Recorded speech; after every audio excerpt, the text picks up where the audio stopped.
Well, this is supposed to be my dining room, but this is basically storage, one of the storage areas here in my apartment. I just wanted to show you what some of the media. Here is a poster that I just found. This is Greg Pitts. He's been archiving media such as flyers, video, and photographs for over a decade. While the archive is mostly drag specific, it also contains other materials that are important to the queer community.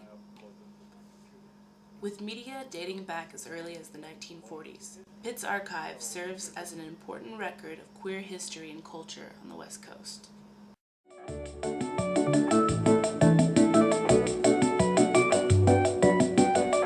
The lights go on, the lights go off. All of this was thrown away media. At one point, one of the several boxes of stuff, I got a phone call, said, Pitts, I hear you're doing this digitizing. I've got 4 boxes of crap that I called the garbage man, but somebody said to call you. So at the last moment, I got there as the garbage truck was there, picking up the stuff, and I took them out of the back of the truck and put them in my car. My very first job in Portland was working at Darcel's, and it was back then when it was a tavern, a little tiny bar.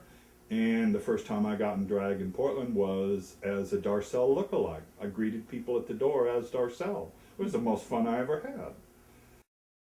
Jerry, Lady Bunny, everybody. While the process of archiving brings back joyful memories for Pitts, it can also be emotionally tolling as he rummages through pictures of old friends who've passed. By the time that sometimes I go through and do these, and I don't peruse them first, I just do them. I open up a box and I start going. And I'll realize that maybe 60 to 70% of what I'm uploading, they're already gone. People that have died of AIDS.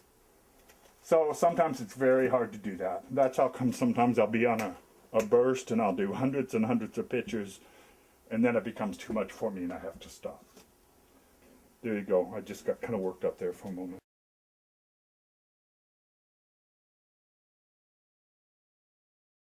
Back in the day, a lot of people freaked out if you had a camera in a bar. That was a no-no. Well, what if somebody sees that picture and I could lose my job, you know? So back then it was a lot different. You didn't have a camera in a bar. It wasn't really allowed, and you had to get permission from most people before you had a camera. Or it had to be posted when you went in. This is being videotaped and there's photographers here. If you don't want to be in the pictures, let us know. So it's changed a lot. I've had some guests in town recently, and they wanted to know, they heard that you can see a drag show in Portland. And, you know, it really hit me when I opened up the center of the Just Out and looked in the community section. There was like, on a Tuesday night, there were 3 different bars doing drag. 40 years ago, none of that would have been happening. I thought I got in the bus once in the 70s when I was in drag, and I thought, that was big and bold, and I was threatened on the bus. But now I see drag queens on Max and the bus, and it's almost openly accepted. Pretty much openly accepted. There are a few hassles, but you really don't want to screw with a drag queen. You want to know something about, well, what was going on in Portland in 1980? What was Portland like? What was the gay community like? Well, what you do is you go and you open up these programs, and the programs are a bit of written history, like a little book that shows what was going on in Portland. We had 3 lesbian bars at one time? No, we had 4 lesbian bars. We had 24 gay businesses in 1977? Yes, we did. How do we know that? Because they're all inside the programs. So you go through and you research through the programs. You see who advertised, who was obviously doing good. You see back then which local companies in the straight community were supporting by putting ads in these programs.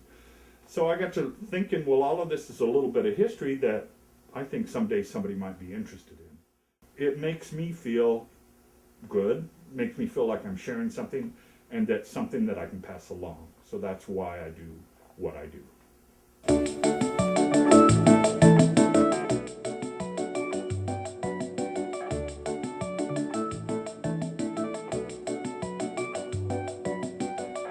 The lights go on.